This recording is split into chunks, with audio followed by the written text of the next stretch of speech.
waste. It has posed complex sanitation, hygiene and water-related challenges to all governments of African countries, and the need for sustainable, modern, eco-friendly solutions to waste management has become even more critical in Africa today, as sanitation and water hygiene stand as key pillars to healthy and productive citizens, especially in urban areas. The African Development Bank and the African Water Facility in 2013 invested over 1.5 million euros in an urban waste management project implemented in Ghana's Ashaiman municipality and its environs. The project is to help reduce the defecation within the municipality, and it's also serving as a means of taking care of the environment, the climate change, and then providing job opportunities for the youth within the municipality. The African Water Facility forged the partnership arrangements, and specific roles were assigned to the Training, Research and Networking for Development Trends Ghana, Safisana Ghana Limited and the Ashaiman Municipal Assembly as implementing partners during the project's implementation. Other key public sector institutions like the Ghana Energy Commission, Ministry of Food and Agriculture, International Development Association, waste collectors and operators of public toilets, as well as cesspit truck drivers, served as collaborating partners for its implementation. For example, Safisana Ghana Limited, a waste processing company situated here in the Ashaiman municipality of Ghana's national capital Accra, pioneered green electrical power generation and environmentally friendly fertilizer for agri-purposes from sewage waste collected from beneficiary households and all the public toilets, including those constructed by the project. Environmental sanitation is one of the critical drivers for economic development of every country. The SDG Goal 6 is explicit on how environmental sanitation services should be delivered, and it should be looked at as a chain. So you have to look at the holistic entire value chain of environmental sanitation, and that's exactly what Safisana Ghana Limited project really was able to produce for us.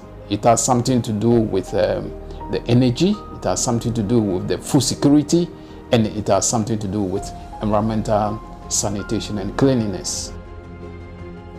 In particular, the project design utilized the funding in providing for construction, rehabilitation of public toilets to improve access to safe sanitation, construction of an anaerobic digester for waste treatment and biogas production to help increase municipal waste treatment capacity within the municipality, installation of reuse facilities, that is, a unit for energy production and drying beds, as well as sheds for biofertilizer production that converts waste into useful end products, laboratory facilities for quality monitoring, recruitment and training of operators, supervisors and managers.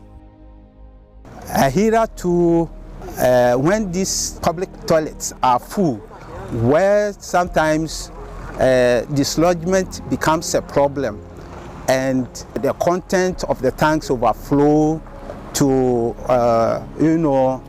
pollute the environment. The plant now processes about 35% of waste generated daily here in Ashaiman, enabling improved sanitation for over 80,000 residents of the municipality, whilst providing about 80 direct and indirect employment opportunities for youth and women.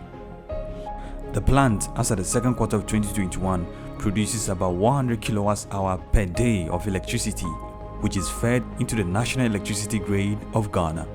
The plant is a catalyst for job creation through construction works and improved expertise and job opportunities for men and women in safe sanitation, waste transport, treatment, and reuse. I previously thought all disposed items like fruits and vegetables was waste and they had no use. But the project has made me learn that such debris could be put to further use in many ways for the good of the country. Previously, we did not have waste collectors in this market. Before one could access waste disposal services, we would have to spend between 80 to 100 Ghana cedis. Our environment has become exceptionally clean, and we save money for other important purposes. One of the major challenges that we did have in the initial processes of the project was that we did not have any platform to look at, as this was the entirely a new project in West Africa. So we had to pay for a lot of the learning processes and the mistakes that we could have avoided if we could really get a model to look at. In addition to all of this was that the end product that we do, the composting that we also do, also had really difficulty with people really trying to offtake the compost. Why? Because we were not signed on to the government programs of the subsidy, and most farmers, like we all know, are used to this inorganic fertilizer because they buy them at a subsidized rate from the government. Ours is quality, is organic, but it wasn't buy-in by the farmers at the initial point. I mean, this is some of the difficulties that really we encountered. Though many lessons have been learned, with the right sustainability practices, this plant shall be handed over to the Ashaiman Municipal Assembly after 10 years of operation. There are plans to scale up production and replicate it in other parts of the country.